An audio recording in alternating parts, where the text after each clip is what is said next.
Right, good afternoon, and it might get a little bit noisy because a couple of landscapers have turned up and they're carrying on the back garden, which is good. They're father and son, so I don't think the social distancing is the problem. I think they live in the same house, but it's coming quite well. They've cleared the back garden for the man cave. They've got the flagstones to lay around it, and then the turf and the rest. So hopefully it won't be more than a couple of weeks' time until the landscaping is finished. But the problem then is the cabin is being made in a factory which is closed down for the duration. So then it needs to be plumbed in. So it's an ongoing process, and I think if it gets done this summer, I'll be pleased. So it's the 4th week of isolation, lockdown, whatever it's called, and things are going okay, really. Yes, it's because we're both at home. As I said before, that there's certain priorities in life that come first before all the good times, possibly. But I have been doing a little bit of work, and I've recently just finished 2 German. How can we get light on this subject? These are Germans in greatcoats, so it's a machine gun team in greatcoats by Crusader Miniatures and an 81mm mortar. Again, guys in greatcoats, so easy to paint. As usual, block colours, null, oil, wash, dry brushing, and then skin tones, taking a bit more time on those just to get through them. So that's those 2 squads there. Sorry, 2 bases. That goes there.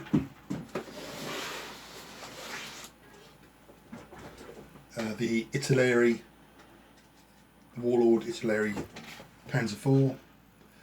Pictures on my Facebook page, which are a lot easier to see. Lovely kit this.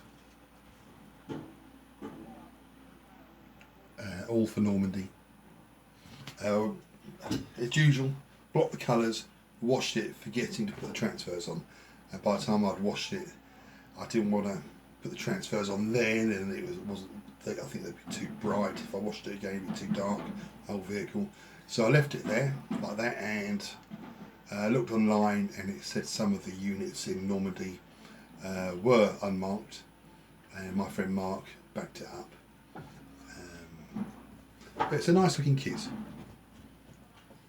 I cut the Schürzen armor plates, cut them down, put them more different angles to each other, just breaks it up a little bit. Drilled out the barrel and cut off the front fenders. Been asked a few times after posting this picture on Facebook how I did the foliage, and it's an old model railway tree. I had a few, which I don't use. I think they're one N-gauge, or is it 15mm, something like that, I'm not too sure. A long time ago. We just cut them down, super glue them on. It's a bit messy when you cut them off, but it looks okay. Now in the post today, I'll be deciding what to do next.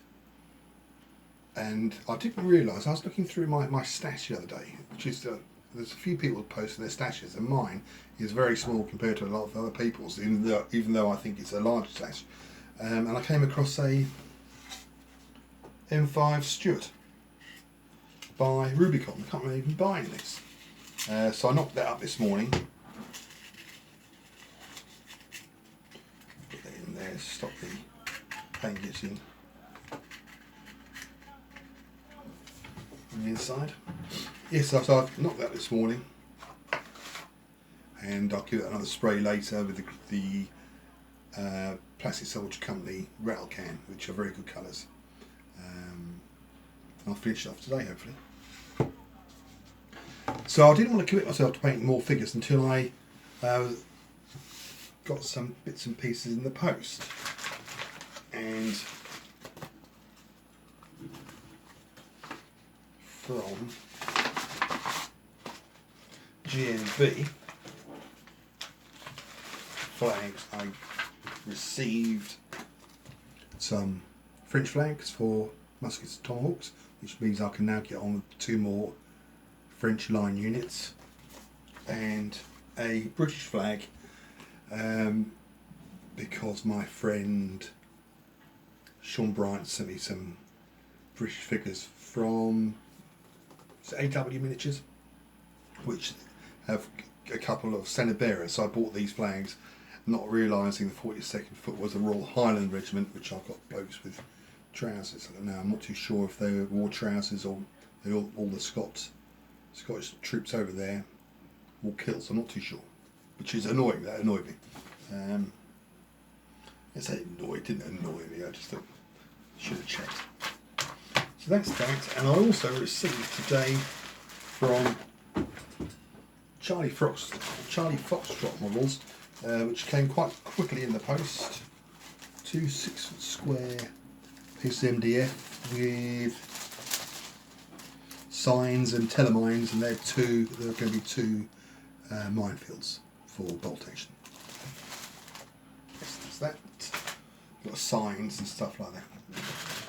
And also, I'm going to see some resin rubble. It's a resin rubble. And that is for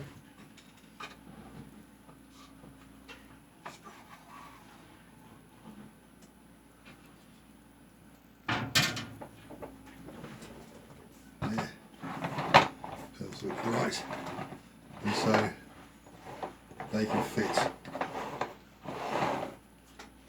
around these bases of my Sarissa houses, because I thought this year I want to concentrate more on the scenery for bolt action. The games we play at the moment are getting are very good, and I think the scenery we have, obviously, it all adds to it, and I think the more we have, the better it will look. So, I'm not too sure how much it was now, I can't remember. I don't think there's been in there, was there? No. Charlie Foxtrot models, what I've seen here, it looks good.